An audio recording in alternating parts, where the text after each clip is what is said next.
Hello and नमस्ते, स्वागत छ हजुरहरूलाई नेपाल अनलाइन स्कुल च्यानलमा।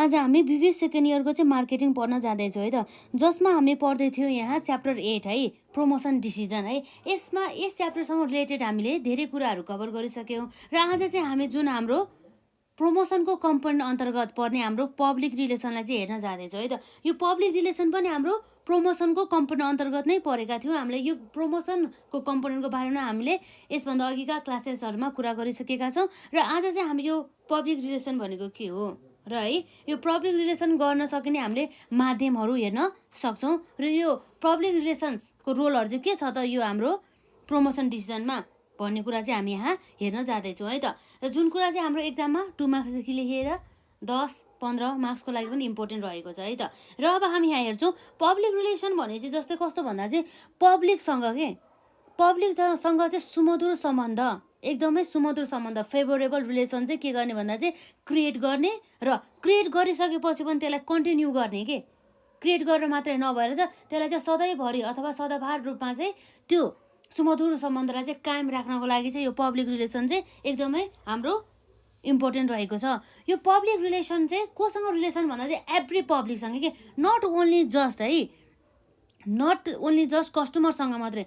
कस्टमर भने मतलब उसको प्रोडक्ट अथवा गुड्स किन्नेहरूसँग मात्रै चाहिँ सुमधुर सम्बन्ध कायम नराखेर चाहिँ अरू उसको कन्ज्युमर अथवा कस्टमरहरू बाहेकका अरू पब्लिकहरूसँग पनि सुमधुर सम्बन्ध कायम राख्नुलाई नै हामीले के भन्छौँ भन्दा एउटा पब्लिक रिलेसनलाई चाहिँ हेर्न सक्छौँ, जसमा चाहिँ हाम्रो स्टेक होल्डरहरूसँग है होल्डरहरूसँग चाहिँ सुमधुर सम्बन्ध कायम राख्ने भन्छ। यो स्टेक होल्डरहरूसँग हाम्रो पर्ने भनेको जस्तै हाम्रो सप्लायरहरू भयो है, अब सेयर होल्डरहरू हुने गर्दछ र अब हाम्रो फाइनेन्सियल एनालिस्टहरू हुने गर्दछ, त्यो कुराहरू भयो है त। यसरी चाहिँ पब्लिकली सुमधुर सम्बन्ध चाहिँ कम्पनीसँग चाहिँ क्रिएट गर्नु के, कम्पनी अथवा कुनै पनि संस्था अथवा सङ्गठनहरू हुन्छ नि हो, त्यो अर्गनाइजेसनहरू र जुन हाम्रो जेनरल पब्लिकहरू हुन्छ उनीहरूको बिच चाहिँ सुमधुर सम्बन्ध कायम राख्नुलाई नै हाम्रो पब्लिक रिलेसन भनिन्छ। जस्तै अब कम्पनीको बारेमा चाहिँ एकदमै गुड इम्प्रेसन पार्ने के, राम्रो इम्प्रेसन हुन्छ नि। कम्पनीको नाम सुन्ने बित्तिकै यो कम्पनी त यस्तो रहेछ, यसले यस्तो गुड्सहरू चाहिँ हामीलाई यस्तो प्रदान गर्छ है, यस्तो गुड्स युज गर्यो भने चाहिँ हामीलाई यस्तो बेनिफिटहरू प्राप्त हुन्छ है, जस्ता चाहिँ एउटा पोजिटिभ भाइब भने के, फेभरेबल के, अनफेभरेबल कनेक्सन नभएर चाहिँ फेभरेबल कनेक्सनहरू चाहिँ क्रिएट गर्ने काम चाहिँ हाम्रो पब्लिक रिलेसनमा चाहिँ गर्ने गर्दछ। जस अन्तर्गत चाहिँ कस्तो गर्छ भन्दाखेरि चाहिँ त्यो कम्पनीले उत्पादन गरिएको प्रोडक्ट अथवा सर्भिसहरूप्रति चाहिँ हाम्रो यो पब्लिकहरूको चाहिँ कस्तो होस् भन्दा चाहिँ फेभरेबल अर्थात् पोजिटिभ एटिट्युड जाओस् भन्ने कुरा चाहिँ हाम्रो पब्लिक रिलेसन अन्तर्गत चाहिँ गर्दछ, जसले चाहिँ नट ओन्ली होइन बिक्रीसँग सम्बन्धित हुन्छ कुनै पनि वस्तु तथा सेवाहरू अथवा आइडियाहरू चाहिँ भनौँ न बिक्री गर्नेसँग सम्बन्धित मात्र नभएर चाहिँ यसले अरू अन्य इन्फर्मेसनहरू पनि यसले प्रोभाइड गर्ने गर्दछ, सूचनाहरू। जुन यसले पब्लिक रिलेसनले चाहिँ हाम्रो टार्गेट गर्ने भनेको चाहिँ जस्तै हाम्रो कस्टमरलाई, जस्तै हाम्रो स्टेक होल्डर्सहरूलाई र साथै अब हाम्रो गभर्मेन्ट एजेन्सीहरूलाई पनि यसले के गर्छ भन्दा चाहिँ टार्गेट गर्ने गर्दछ। र साथै यसले चाहिँ हाम्रो जुन यस्तो ग्रुप जो चाहिँ अब स्पेसल इन्ट्रेस्ट राख्ने गर्दछ कम्पनीप्रति चाहिँ उनीहरूले चाहिँ एकदमै स्पेसिफिक अथवा स्पेसल इन्ट्रेस्टहरू चाहिँ राख्ने गर्दछ त्यो ग्रुपहरूले चाहिँ हो तिनीहरू बिच अब सुमधुर सम्बन्ध चाहिँ के गर्ने भन्दा चाहिँ काम गर्दै जाने र अगाडि बढ्दै जाने भन्ने कुरा चाहिँ हाम्रो यो पब्लिक रिलेसन अन्तर्गत चाहिँ आउने गर्दछ। जुन चाहिँ अब हाम्रो एडभर्टिजमेन्ट है, यो एडभर्टिजमेन्ट र जुन हाम्रो अर्को पब्लिसिटी भन्दा चाहिँ यो पब्लिक रिलेसन चाहिँ फरक नै रहेको पाइन्छ।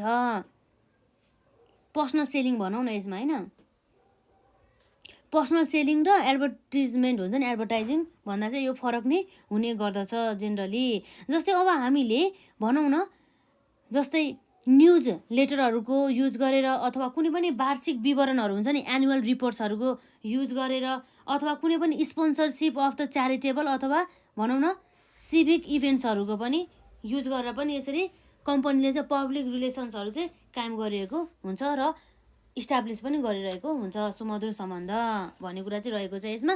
र अब हामी यसमा हेरौँ पब्लिक रिलेसन अन्तर्गत है त। Public relations encompasses a wide variety of the communication है, effort to contribute to generally favorable attitudes and the opinions towards an organization and its product भन्ने कुरा रहेको छ। पोजिटिभ फेभरेबल रिलेसन चाहिँ क्रिएट गर्ने सङ्गठनप्रति अथवा त्यो सङ्गठनले उत्पादन गर्ने वस्तु तथा सेवाहरू प्रति भन्ने कुरा चाहिँ यहाँ पाइन्छ है त। र यसमा रहेको चाहिँ it does not include specific sales message भन्ने कुरा भयो। टार्गेट यसले केले टार्गेट गर्छ भने जस्तै हाम्रो कस्टमरहरू भयो है, स्टेक होल्डर्सहरू भयो, गभर्मेन्ट एजेन्सीहरू भयो र स्पेसल इन्ट्रेस्ट ग्रुपहरू भन्ने भयो है त। यो हाम्रो स्टेक होल्डर्स भनेको चाहिँ हाम्रो विशेष गरी चाहिँ यहाँ नर्मल्ली आउने भनेको हाम्रो सेयर होल्डरहरू है, के आउँछ त्यसमा सेयर होल्डर्सहरू आउँछ। जस्तै अब हाम्रो यहाँ सप्लायर्सहरू पनि आउन सक्छ र जस्तै अब हाम्रो लेन्डरहरू हुन्छन् जसले चाहिँ लोनहरू प्रोभाइड गर्ने गरिन्छ। र अर्को भनेको हाम्रो के हुन सकिन्छ भन्दा चाहिँ जस्तै हाम्रो फाइनेन्सियल एनालिस्ट जसले चाहिँ एनालाइसिस गर्ने काम गर्दछ भन्ने कुरा चाहिँ रह्यो है त। फाइनेन्सियल एनालिस्टको कुरा आयो, यस सेक्टर भनौँ त है त। यति कुराहरू भयो, लगभग एक्जाम्पल मात्रै चाहियो नि त यसमा। यसरी चाहिँ पब्लिक रिलेसन चाहिँ एउटा आवश्यक पर्छ, जुन चाहिँ हाम्रो प्रमोसनको कम्पोनेन्ट अन्तर्गत चाहिँ पब्लिक रिलेसन पर्ने गर्दछ। कुनै पनि अर्गनाइजेसनले चाहिँ आफ्नो उद्देश्य हासिल गर्नको लागि चाहिँ उसले चाहिँ पब्लिकसँग चाहिँ सुमधुर सम्बन्ध कायम गर्नुपर्छ। यदि पब्लिकसँग नै यदि सुमधुर सम्बन्ध छैन भनेदेखि त्यस्तो अवस्थामा चाहिँ अब कसरी उनीहरूले चाहिँ आफ्नो उद्देश्य हासिल गर्ने त, कसरी उनीहरूले उत्पादन गरेको गुड्सहरू चाहिँ अब बिक्री वितरण गर्ने त भन्ने कुरा चाहिँ एकदमै ध्यान दिनुपर्ने हुन्छ। अब हामी यहाँ हेर्न सक्छौँ जुन हाम्रो पब्लिक रिलेसनको लागि क्रिएट गर्नको लागि हामीले मेजर होइन एकदम महत्त्वपूर्ण टुल्सहरू चाहिँ कस्तो कस्तो युज गर्न सक्छौँ भन्ने कुरा चाहिँ हामी हेरौँ है त। टुल्स अफ पब्लिक रिलेसन्स भन्ने कुरा रहेको छ है त। जस्तै अब हाम्रो एउटा रहेको छ एक्सटर्नल मिडिया है त। के छ भन्दा एक्सटर्नल मिडिया र अर्को भनेको हाम्रो छ इन्टर्नल मिडिया। पोइन्टहरू चाहिँ एकदम याद गर्नु होला है यसमा। र अर्को हाम्रो नम्बर 3 मा रहेको छ मिडिया रिलेसन भन्ने कुरा भयो त।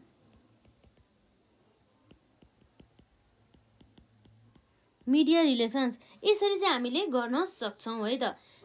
जुन हाम्रो रहेछ tools of the public relations अन्तर्गत हाम्रो external media, internal media and the हाम्रो रहेको छ मिडिया रिलेसन्स। यसरी चाहिँ हाम्रो 3वटा चाहिँ टुल्सहरू रहेको छ जुन मेजर रहेको छ है त। मेजर रूपमा चाहिँ हाम्रो पब्लिक रिलेसनको चाहिँ टुल्सको रूपमा रहेको छ। जस्तै अब हामी यहाँ हेर्न सक्छौँ एक्सटर्नल मिडिया भने चाहिँ कस्तो भन्दा चाहिँ जुन चाहिँ बाह्य मिडियाहरू, बाह्य टुल्सहरू युज गर्ने। जस्तै अब हाम्रो न्युज पेपरहरू भयो है, रेडियोहरू भयो र त्यति मात्र नभए टेलिभिजनहरू भयो, म्यागजिनहरू भयो है, यिनीहरू चाहिँ पर्ने गर्दछ। अर्गनाइजेसनले चाहिँ यो मिडियाहरू प्रयोग गर्ने गर्दछ के को लागि भन्दा चाहिँ अब भनौँ न पब्लिसिटीको लागि, त्यही त हो नि होइन। र अब यो एक्सटर्नल मिडिया अन्तर्गत अब हामीले हेरिसक्यौँ यहाँ के पर्थ्यो भन्दा चाहिँ जस्तै फर इक्जाम्पलको लागि हामी यहाँ लेखौँ। यसमा पर्ने भनेको के हो भन्दा जस्तै हाम्रो न्युज पेपरहरू भयो जुन चाहिँ हाम्रो एक्सटर्नल मिडिया अन्तर्गत पर्नेछ। बाहिर सोर्सेसहरू के बाहिर सोर्सेसहरूबाट चाहिँ यसरी पब्लिक रिलेसन चाहिँ क्रिएट गर्ने अर्गनाइजेसन भन्दा बाहिरै तत्त्वहरूबाट भनौँ न मिडियाहरूबाट। जस्तै के छ हाम्रो यसमा न्युज पेपरको कुरा आयो र अर्को भनेको हाम्रो रेडियोको कुरा आयो र हाम्रो रहेको छ यसमा टेलिभिजनको कुरा आयो र हाम्रो रहेको छ यसमा जस्तै म्यागजिनको कुरा आउने भयो है त। एसेक्ट्रा भनौँ है इत्यादि। र अर्को भनेको हाम्रो इन्टर्नल मिडिया। इन्टर्नल मिडिया भनेको चाहिँ यस्तो मिडिया हो जुन चाहिँ अर्गनाइजेसनको टेरिटोरीभित्र हुन्छ नि, अर्गनाइजेसनभित्र नै रहेर गरिने एउटा क्रिएट गरिने भने अर्गनाइजेसनभित्र नै रहेर पब्लिकसँग चाहिँ रिलेसन्सहरू चाहिँ क्रिएट गर्ने जुन चाहिँ हाम्रो इन्टर्नल मिडियाहरू अन्तर्गत पर्ने गर्दछ। जस्तै अब हामी हेर्न सक्छौँ हाउस जर्नलहरू भयो है, एक्जाम्पल हाउस जर्नल भयो र अर्को भनेको हाम्रो बुलेटिन बोर्ड भइहाल्यो र अर्को भनेको हाम्रो एनुअल रिपोर्ट है त, वार्षिक विवरणहरू हुन्छ जसमा चाहिँ अब वार्षिक विवरणमा अब जस्तै अडिटर्सहरूको रिपोर्ट, डिरेक्टर्सहरूको रिपोर्ट है, अब फाइनेन्सियल स्टेटमेन्टहरू, अडिटेड फाइनेन्सियल स्टेटमेन्टहरू तीहरू चाहिँ पर्ने गर्दछ है त वार्षिक विवरण अन्तर्गत। एनुअल रिपोर्ट भयो है त। यसरी चाहिँ हाम्रो हुने गर्दछन्। भनेपछि हाम्रो विशेष गरी यो एक्सटर्नल मिडिया भने चाहिँ यस्तो मिडिया जुन चाहिँ अब जसको माध्यमबाट चाहिँ अब भनौँ जसको टुल्सको माध्यमबाट चाहिँ अब पब्लिकहरूसँग रिलेसन त क्रिएट गरिन्छ अर्गनाइजेसन भन्दा बाहिर रहेर। तर यो एक्सटर्नल मिडिया भनेको चाहिँ कस्तो भन्दा चाहिँ एक्सटर्नल भने चाहिँ इन्टरनल मिडिया भने चाहिँ कस्तो भन्दा चाहिँ यस्तो मिडिया हो जुन चाहिँ अर्गनाइजेसन भित्रै रहेर चाहिँ पब्लिकसँग चाहिँ रिलेसन क्रिएट गर्ने भन्ने कुरा चाहिँ बुझिन्छ। र अर्को भनेको चाहिँ अब कस्तो भन्दा मिडिया रिलेसन भनेको कस्तो भन्दा मिडियाको थ्रुबाट चाहिँ रिलेसनसिपहरू चाहिँ क्रिएट गर्ने। जस्तै अब हाम्रो प्रेस रिलिज भयो, प्रेस टुर भयो, जस्तै अब प्रेस कन्फरेन्सहरू पर्ने गर्दछ। प्रेस कन्फरेन्स, त्यसपछि आउँछ हाम्रो प्रेस रिलिज एन्ड के हो त भन्दा प्रेस टुरको कुरा आउँछ। यति कुराहरू भयो त। भने चाहिँ हाम्रो के रहेछ भन्दा चाहिँ विशेष गरी यो tools of the public relations अन्तर्गत नम्बर आईमा के हुन्छ त नम्बर आईमा हाम्रो एक्सटर्नल मिडिया है। एक्सटर्नल मिडिया अन्तर्गत हाम्रो news paper, radio, television, magazine et cetera पर्यो। र हाम्रो 2 मा छ इन्टरनल मिडिया। इन्टरनल मिडिया अन्तर्गत हाम्रो हाउस जर्नलहरू भयो, बुलेटिन बोर्डहरू भयो र साथै हाम्रो एनुअल रिपोर्टहरू पर्ने गर्दछ।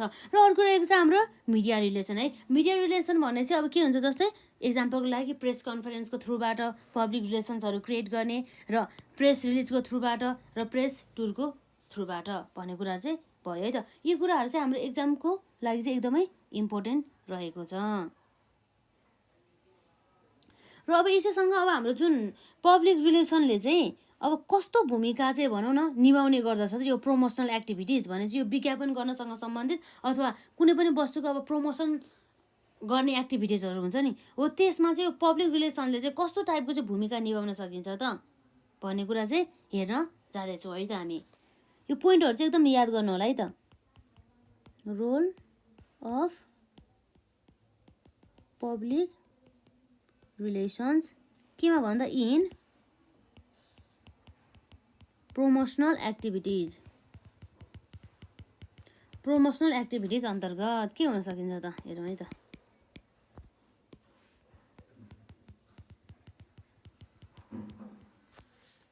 जस्तै हामी यहाँ हेर्न सक्छौँ नम्बर आईमा के गर्न सक्छ भन्दा यसले चाहिँ बिल्डिङ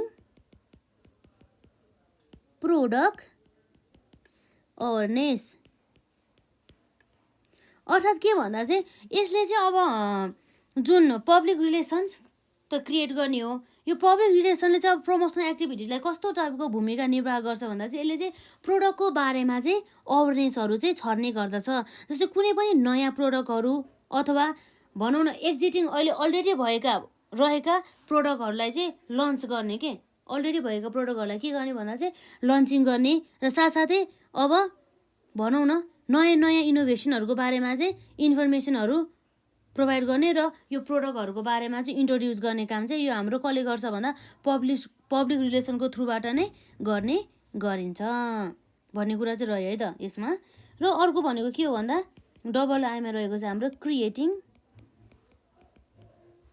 क्रिएटिङ इन्ट्रेस्ट भयो है त।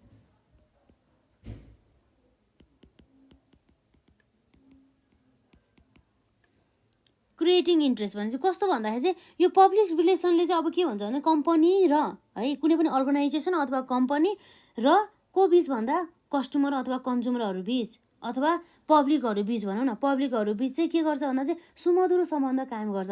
यसरी सुमधुर सम्बन्ध कायम हुँदाखेरि के भन्छ भन्दा चाहिँ त्यो कन्ज्युमरहरू अथवा त्यो पब्लिकहरूले चाहिँ त्यो अर्गनाइजेसन र अर्गनाइजेसनको प्रोडक्टप्रति चाहिँ फेभरेबल एटिट्युड चाहिँ क्रिएट गर्छ। यसरी फेभरेबल एटिट्युड क्रिएट हुँदाखेरि चाहिँ त्यो पब्लिकहरूको चाहिँ त्यो अर्गनाइजेसन के बिचमा भन्दा अर्गनाइजेसनको चाहिँ प्रोडक्टप्रति चाहिँ के हुन्छ भन्दा इन्ट्रेस्ट जान्छ कि हो। यसरी इन्ट्रेस्ट गइसकेपछि उनीहरूले त्यो प्रोडक्टहरू किन्छ हो यो कुरा भयो है त।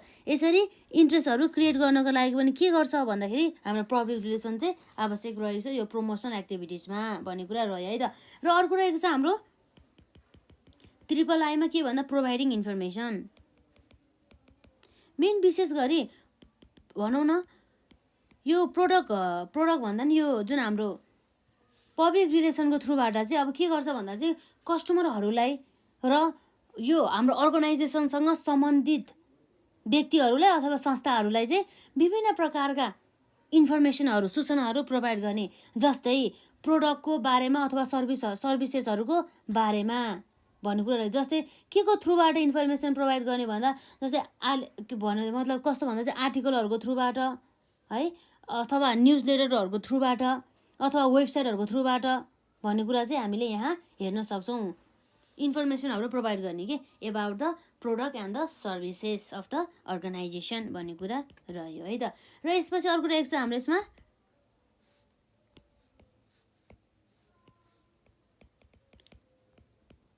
स्टिमुलेटिङ डिमान्ड्स भन्ने कुरा रहेछ है त। यो स्टिमुलेटिङ डिमान्ड्स भनेको चाहिँ कस्तो भन्दा चाहिँ अब डिमान्ड चाहिँ बढाउने कि कसरी डिमान्ड बढाउने भन्दा चाहिँ कन्ज्युमरहरूको अथवा युजरहरूको चाहिँ अब एउटा positive attitude towards the product create गर्ने र त्यसरी चाहिँ अब उनीहरू कस्तो हुन्छ भन्दाखेरि त्यो प्रोडक्टप्रति चाहिँ आकर्षित हुन्छ। यसरी आकर्षित भएपछि दे वान्ट टु पर्चेस है। यसरी अब त्यो गुड्सहरू पर्चेस गर्न चाहिसकेपछि के हुन्छ भने त्यो प्रोडक्टको चाहिँ मार्केटमा चाहिँ डिमान्ड हाई हुन्छ। यसरी चाहिँ हामीले डिमान्ड चाहिँ अब बढाउन सक्छौँ भन्ने कुरा चाहिँ हाम्रो यो स्टिमुलेटिङ डिमान्ड्स अन्तर्गत चाहिँ गर्ने गर्दछ। जस्तै यसका लागि चाहिँ जस्तै टिभीहरूको थ्रुबाट चाहिँ एडभर्टिजमेन्ट गर्ने, न्युजहरूको थ्रुबाट, साथसाथै इन्टरनेटहरूको भनौँ न सबै इन्टरनेटहरूबाट चाहिँ यसरी डिमान्ड्सहरू चाहिँ इन्क्रिज गर्ने भन्ने कुरा चाहिँ यहाँ रहेको छ है त। र अर्को हाम्रो लास्टमा रहेको छ रिइन्फोर्सिङ है त। रिइन्फोर्सिङ द ब्रान्डको कुरा हुन्छ।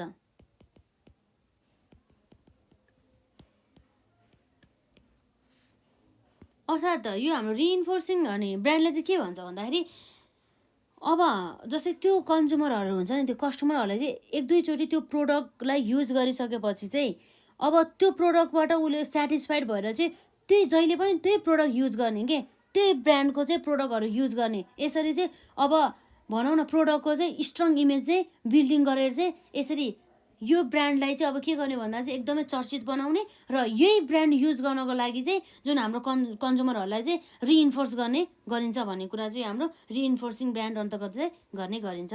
यसरी हामीले यहाँ हेऱ्यौँ role of the public relations in promotional activities, जस अन्तर्गत नम्बर आईमा बिल्डिङ प्रोडक्ट अवेरनेस, र नम्बर 2मा क्रिएटिङ इन्ट्रेस्ट, र नम्बर 3मा हाम्रो प्रोभाइडिङ इन्फर्मेसन, र नम्बर आईभीमा अथवा 4मा स्टिमुलेटिङ डिमान्ड, र भीमा हाम्रो रहेको थियो 5मा रिइन्फोर्सिङ ब्रान्ड भन्ने कुरा रह्यो त।